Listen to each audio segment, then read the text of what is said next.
Okay, in this session we will write another algorithm to solve a mathematical problem. If you don't know this algorithm already, that's fine. It's more for the purpose of demonstrating if you know a solution, how do you come up with the algorithm to tell a computer how to solve it.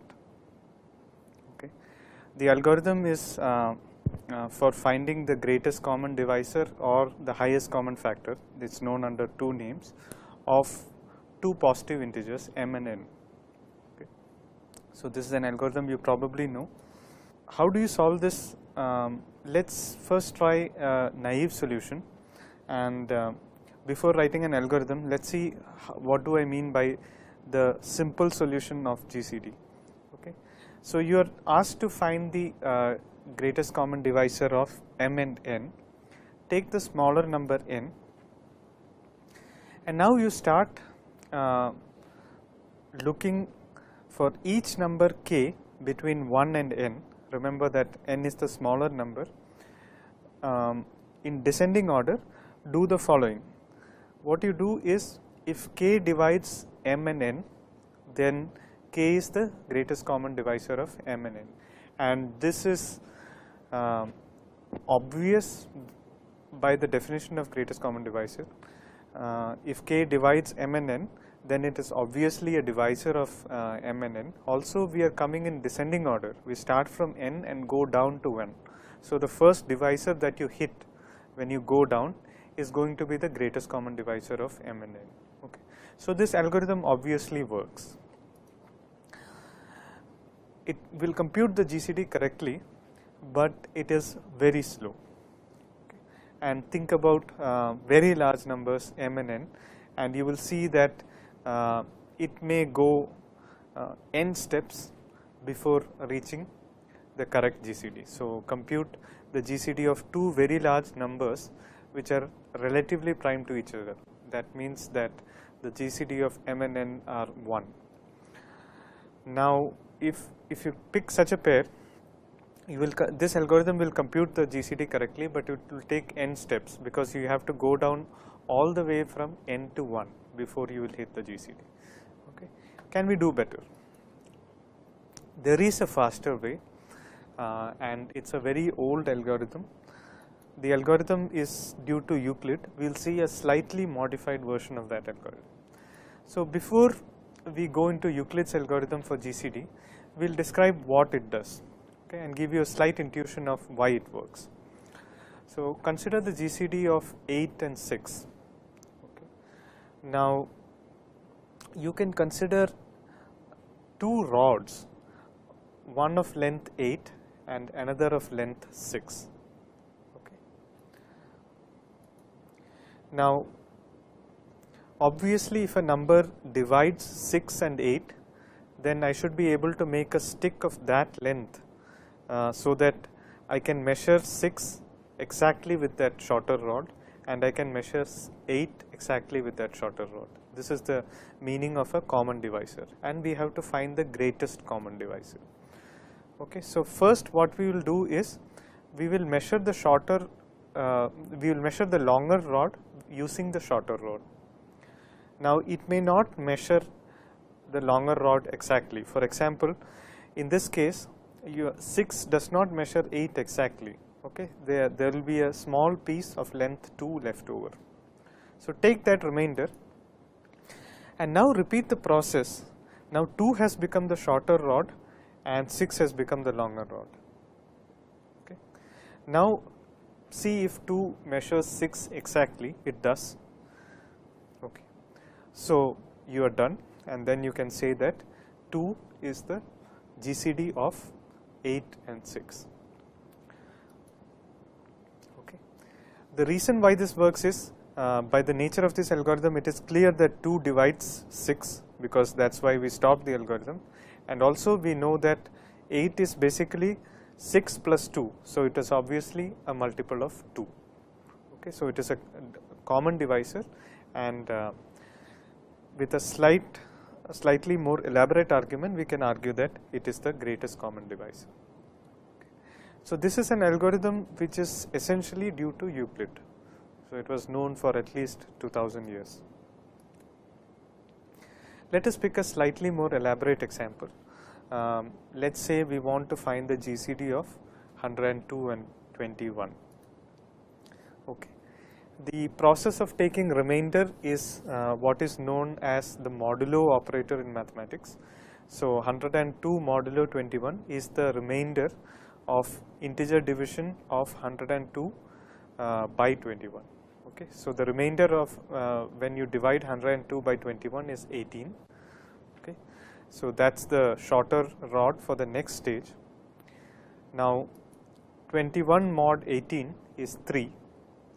Okay, and that becomes the rod for the next stage, the shorter rod for the next stage, and 18 mod 3 is 0. That's when you stop the algorithm. So when the modulo operator gives you 0 result, that means that the shorter number exactly divides the larger number. That means that the shorter number is a divisor of the larger number. Okay, and you stop the algorithm. Now you say that GCD of 102 and 21 is 3. Okay. So this is a slight modification of the classical Euclid's method for GCD, and so it is based on the following simple fact which we have described, and you can prove this mathematically as well. So suppose you take two positive numbers a and b, where a is the larger number, then GCD of a and b is the same as GCD of b and the remainder when you divide a by b. Okay, so it is written by the equation GCD of AB is GCD of B comma A modulo B. Okay, the modulo operator is represented as the percentage sign because this is the convention that we will use in C. And this equation can be seen by our previous slide. A was the bigger rod, B was the shorter rod. This was the first stage. The second stage was when B is the shorter rod, and the shorter rod for the next stage is given by the modulo operator. Okay. To prove this, you can start by considering the division of A by B and writing A as B times Q plus R, but we will not go into the proof. From elementary properties of natural numbers, it is possible to prove that Euclid's method correctly computes the GCD. Okay. Right now we will move into how do we write the GCD algorithm in the form of an input. Okay. So here is a slightly abbreviated picture. I have skipped the start state, but the start state is there. Let's focus on what happens during the algorithm. Okay, you have two numbers A and B. Okay, the first thing to ensure is that A is the larger number. Okay, the reason we do that is that if A is the larger number, then the modulo operator is properly defined. Okay. So if A is the larger number, then we are fine. We can go into the GCD algorithm.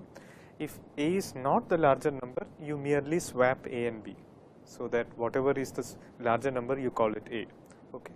So exchange A and B means that you say that the value of A is stored in a temporary variable, then the value of B is stored in A, and then the value of B is stored in T. The value of T is stored in B. Okay. So here is a way to exchange the values of A and B. So ensure at first that A is the larger number. Once you do that, you get into the code for the proper Euclidean GCD. First you test whether B is 0. If B is 0, then there is nothing to do. A is the GCD of A and B. GCD of 4 comma 0 is 4, GCD of 8 comma 0 is 8, and so on. Okay.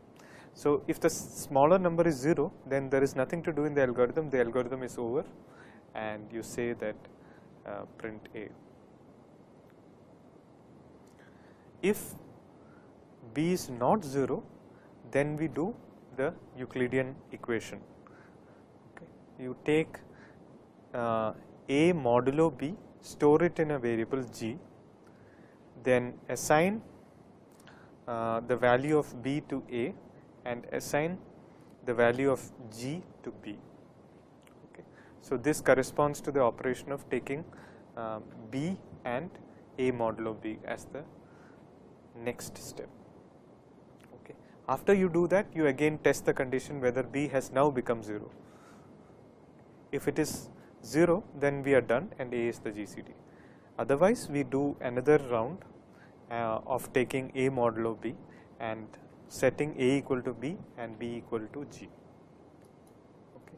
So, A, B and G are what are known as variables, and variables are used in programming to store exactly one value at a time. Okay. So, at any particular time it will have one value, then after the execution of another instruction it will have a new value and so on. Okay. Now, for the purposes of describing an algorithm, imagine that the variable is a box and it is the name of a box, and the value is stored inside the box. For example, A, B and G are the variables that we have used in the program, and they are the names for these integer boxes. So, if we are computing, let us say, the GCD of 5 and 3, then you might start with A equal to 5 and B equal to 3. The second operation that we have used in the code is the assignment operation.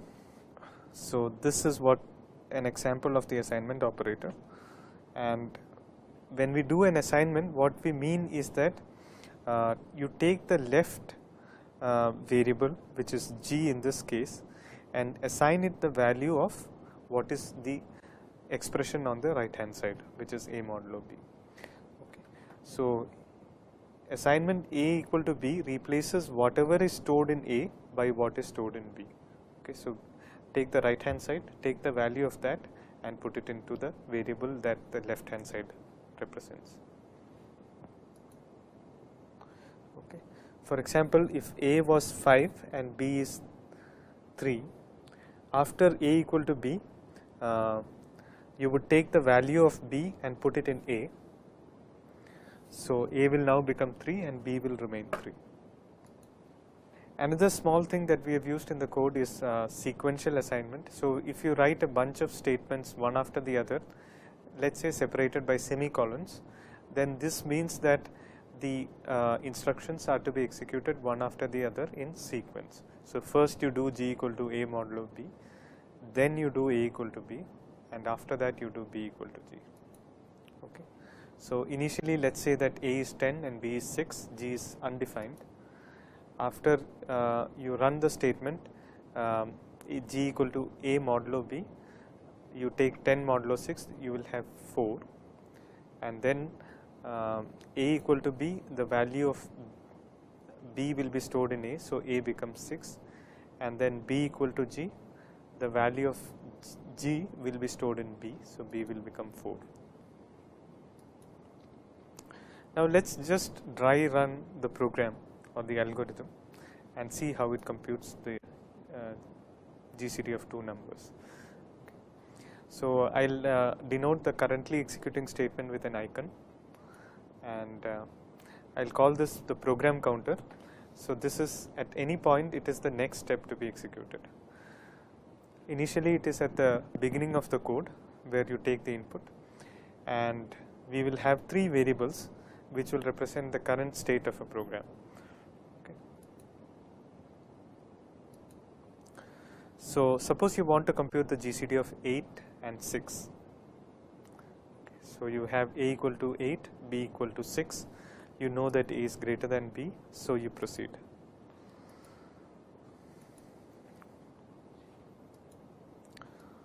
Okay. Now, you test whether B is 0. So, since B is non-zero, you go into the main body of the loop. So, you do G equal to A modulo B, A equal to B, B equal to G, this step once. So, you will end up with A is now 6, B is 2 and G is 2. Okay. You again come back to the decision and test whether B is 0 or not. B is not 0. So, you go back into the body of the loop again.